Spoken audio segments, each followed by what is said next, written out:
What is up? We are your Colorado real estate family, and today we're going to be talking about what the process looks like when you're building a home in Denver. All right, let's go.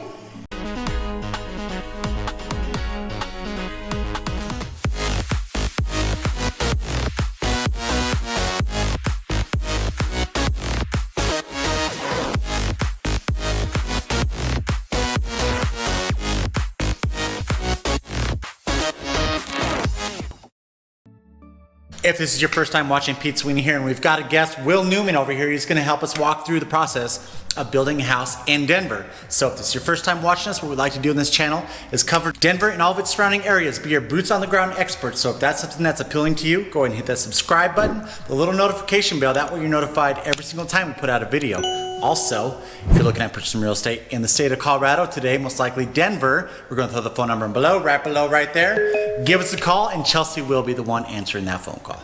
All right, so we like to do in videos like this when we're bringing in a guest is really just ask a few questions because we are the experts when it comes to purchasing houses in the state of Colorado. But if you're looking to get a house built in the state of Colorado, then this is the guy that you want to talk to right here. He goes through the process. We're going to be talking about permitting, the type of land that you want to build. And at the end of it, we might be comparing a custom builder as opposed to a production builder because majority of you guys that we help out, you're usually using those production builders, right? The ones like the Richmond, the Meritage Homes. And so now we're gonna break into why you might wanna do a custom builder over that production builder. So let's go ahead and get started. We're gonna start with the first question. And what kind of timeline would someone be looking at if they were looking to get a custom home built? Yeah, so in Denver, Denver especially has been experiencing just super high volume. It's such a great place to be. Yeah. It's so beautiful. On the other side here, there's just mountain views, but it's so desirable that the permitting process has gotten a lot longer. So we were just looking on the phone and seeing there's a site with Denver that you can actually check average times. And right now, it's looking like from the time that you have plans in hand ready to go into the city, you're looking at like 250 days. So, you know, kind of including some other things you're going to need to do in front of that, like getting the land and then working with a designer and kind of making some of those decisions, you're probably looking at a year. A year, yeah. Reasonably. And honestly, that's similar to a production builder as well, too. We're looking at like 9 months to a year. So very similar, but I mean, just like I said, we're going to break into why a custom home might be more for you. All right, so this is actually a question that we threw in, just kind of having a little conversation coming down here, is the land that you pick for where you're going to have your custom home built is a huge deal. And so what are some things that people need to look out for when they're picking the land for their custom built home? Yeah, there are, in Denver in particular, everything is divided up into different zone districts, and it's generally based on how close you are to downtown. Yeah. And some of those downtown lots, you know, closer you get to the city, they allow for kind of more narrow and tall buildings because the lots are a lot thinner, so they allow you to build a little closer to the property line and go a little bit taller. Yeah. And then as you kind of spread out, the lots tend to get a little bit wider and maybe a little bit deeper, and so those houses have kind of more restrictive setbacks. So how close you can build to the property line may go from 3 feet to 5 feet to 7.5 because they don't want these nice neighborhoods to just be packed tight. Yeah. You know, it's not that city living the further you get away. And then the height differences change too. So you really got to look at what zone district you're in, and that type of stuff you can see on Denver's websites. And also that's the advantage of getting a design team in there and starting to look, is because we can look through the codes and say, you know, like, what are you looking for? What are your goals? And how can we get you into the right zone district that makes sense, you know? Yeah, and so another thing we were kind of talking about, you were mentioning ADUs. A lot of you who are moving to Denver are a little bit fascinated about, like, hey, if I did have an ADU or an additional dwelling unit in the back, could I maybe short-term rental that out? So that's something to also look for when you're looking at the land, because different zone districts allow ADUs and some don't. Is that correct? That's right. Yeah, there's different areas that do and don't allow that. And just to touch on that quick too, the ADUs, it would essentially be kind of like a small apartment above your garage. So, you know, a lot of times you can designate one spot for yourself and one for your tenant, or take both and just have kind of an outdoor access and require them to park on the street. There's so many ways to like skin that cat, but one of the first things you look at is what zone district you're in, what your land is zoned as, and does that allow for an ADU? Because in Denver, some zone districts just don't allow it. So all you can put back there is a garage and that's it. Yep. And so something coming from our end, if you guys don't already know, or if you haven't watched our previous videos, Chelsea and I are keen into doing short-term rentals, and so we typically do it outside of Denver because Denver does require that 50% occupancy. So you can't just have some type of property in the city of Denver. You have to have that 50% occupancy. So that's where that ADU might help if the land is zoned for it, of course. Yeah. All right, cool. So here's another thing that a lot of people kind of look at is, should they go out and pick their different professions that they need in order to design and build this house, or get kind of the home bundle type of builder? Yeah, it kind of depends on what you want to do, and if you have any connections in that world already, right? Like if you have or have seen you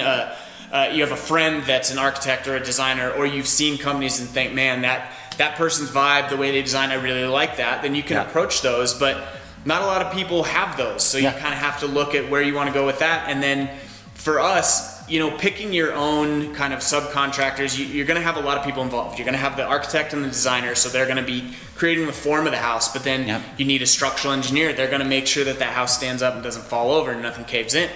And then also in Denver, you need someone to design your HVAC system, size your units, run your ducts, all things like that.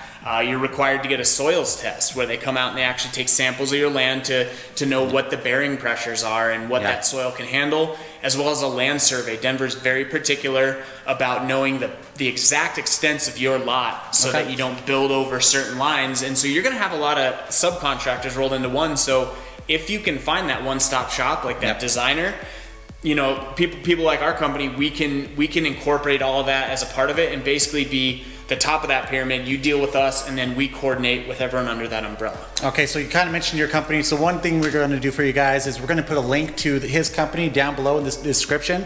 So if you are looking at building a house, go ahead and check out that link below. Great builder here in the Denver metro area, and so I highly recommend checking it out if you are looking at building a house in Denver, Colorado. All right, we kind of already covered this in regards to the timeline. What does the permitting process look like in Denver? So that permitting process, as we mentioned, is like, what do we say, 250 days? Yeah. Just to make sure we have that. That's just to get a permit in hand. That's not the build too, because the build is going to be on the back end of that. But getting that permit ready is like, all right, you've chosen your land, you know your zone district, you love it, you got everything you need, you purchased that vacant land. Okay, now it's time to get the designer involved. So we're going to start working on that. We're going to work back and forth, create the product that you want. If you're building a custom home, you want to get what you want to get. So that's the advantage of hiring a designer as opposed to buying what's on the market. So you start building that product, and this can be a little subjective, how long it takes you to arrive at that design. How picky are you? How many resources you provide? Like, do you have a Pinterest? Do you have a house? Do you have a good idea of what you want, or are you still learning? So then if you can dial that in, you can shorten that time frame a little bit. And that's why we kind of said a year is like, if you think of 251 days for permitting, you think about maybe that extra 100 days to create a year. That's what, about 3 months? That's a pretty good chunk of time if you're actively running at this to decide on the design, and then have us as the designers bring all those other subs in, create the final product that is then sent in for permitting, and then you're off to the races. Got it. So this is obviously Will's first time being on YouTube that I know of. He's like a natural. Usually at the end of our videos, we do bloopers, and they're loaded. Like when Chelsea and Elena do them, you guys obviously have seen how many bloopers they usually have in. Sorry, Elena and Chelsea, but this guy's like a natural over here. He's like just spouting it out. A true expert in his field, right? I'm just good at rambling. There you go. Like hearing myself talk. All right, so main considerations when building a custom home. And so I know some of these sound a little bit redundant, but I want to make sure we cover as much as possible so that you're not left blindsided when a few things pop up. Yeah, so as we mentioned, getting that zone district locked in. And again, you can even hire people as consultants, whether it's our team or another team, just to look into those zone districts and look at your goals. And then, so you're looking at that zone district, and then you're looking at a style. I mean, generally you could say, I like contemporary, I like modern, I like traditional. There's so many styles, but we tell people, go on House, go on Pinterest, make a library of things that you like, and then bring that with you to that design meeting. Because sometimes maybe the design needs to choose the designer. Maybe it's not right for one company, but it is for another. But zone district, architectural style, and then all those auxiliary considerations. Do you want to have an ADU? The area of town, do you want to be close to restaurants, or do you want to be out a little bit further where you have some more space to breathe? So looking at things like that. So another thing we also kind of talked about was landmark, right? And that's something that we really need to consider here in Denver. Can you kind of break the landmark a little bit? Yeah, so in most cities there are various areas that are noted as landmark districts, and Denver has a few. There's a great one over just off downtown called Curtis Park that we do a lot in. Denver has the Highlands area, and there's some in there, Allen M. Ghost and the Potter Highlands. So those areas, they're great. You know, there's a lot of history in that architecture, and when you drive through, there's a lot of mature landscape, beautiful houses. But in terms of either buying a house, maybe you just want to live in the neighborhood and you see a house you like, but you want to tweak it, Landmark is going to present a lot of hurdles in front of you. And if you're doing a new build in Landmark, that's probably going to add 6 to 8 months on the front end of your permitting time, because you have to go through the Landmark Preservation Commission. Okay. There's several phases. You work with staff, and then you work with a special commission that's picked. I think it's picked by the mayor, but you go through all that stuff. And it just adds time on the front. You can get a really cool product. You could, you know, a lot of times we end up doing something that looks like the rest of the neighborhood, but really modern styled. So it can be a great product, but you just have to think about that. Anytime you're in Landmark, if you're going to touch that house on the outside and change the appearance or build something new, you're going to have to jump over those hurdles. All right, cool. So that leads us on to our last question, and we're talking about custom builders as opposed to a production builder. We kind of already broke into what a production builder is, and I'll give you my take as a builder. I mean, custom built homes, I'm sorry guys, the quality in it is just so much better. You know, you're not typically getting your cookie cutter built house. They really do cater to you. They help you out with the different products that you like within the house, the different designs. And so that's my personal thing, just kind of looking at it. You know, when we walk into a production home, listen, they're building, you know, hundreds, if not thousands of these in a year. And so it's just pretty much trying to get them done as quick as possible. Whereas a custom home builder feels like there's a little bit more love in it. Yeah, there's totally more love. And companies like ours too, you know, the other thing you get, and you don't always get this, you might have a custom builder you really like that doesn't have design services in-house. That's fine too.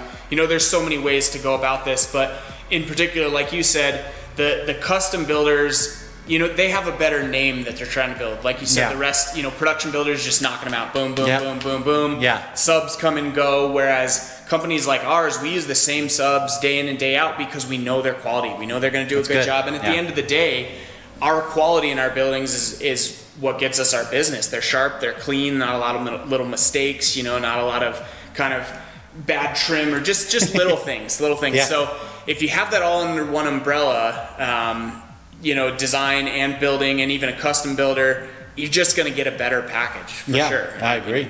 And if you guys didn't already notice, we are standing on one of these products that Will actually designed. So I'm going to go in and throw in some videos, some walkthroughs, just kind of going through this unit right now. It might not be for you, it's just a technically two, I guess. It can be considered two because you said because of fire, but we're going to walk this unit, just kind of show you some stuff that you might be able to get built here in Denver. If that is something that you guys are going to be interested in, like I said, we're going to throw that link for what was the name of the company again? Lumen Homes Denver. Yeah, we're going to throw that in the description below. So like I said, if you have any interest whatsoever in that, look, check out the description. If you are looking at purchasing a house in the state of Colorado, we're going to throw that phone number below one more time right there. Give us a call. Like I said, if you want to talk to Chelsea, if you miss Chelsea, because I know most of you like her more than you like me, just saying, go ahead and give us a ring. And until next time, we love you. Bye. Later.